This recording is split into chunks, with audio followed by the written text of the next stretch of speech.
starting the course, this is actually the most important slide and something which you need to take care of before starting your prospecting journey on LinkedIn.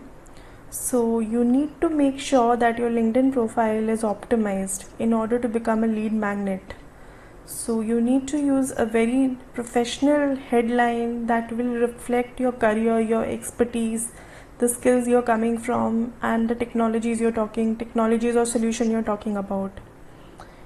You need to write a compelling summary that outlines the value proposition that you bring on the table. It should include your relevant skills, any kind of endorsements and recommendations. So you need to make a very trustworthy profile with clear outline of what you do, where you come from, and such details. You need to engage with the LinkedIn community.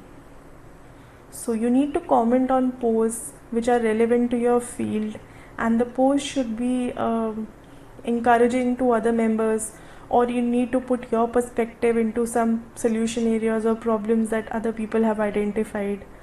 You need to basically involve in your niche, in your industry, with a similar kind of a content.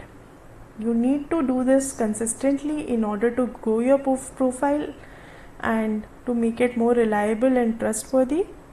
You have to regularly post updates which are relating to your expertise. For example, you have changed a job. You need to reflect that and post that on your LinkedIn so you can increase interaction. Although it is best to create a landing page on your profile so that you have an external landing page and you can use those external links in your blogs to increase your ranking. However, we will also speak about creating blogs and posts within the LinkedIn profile for better SEO reach and to rank your content on top.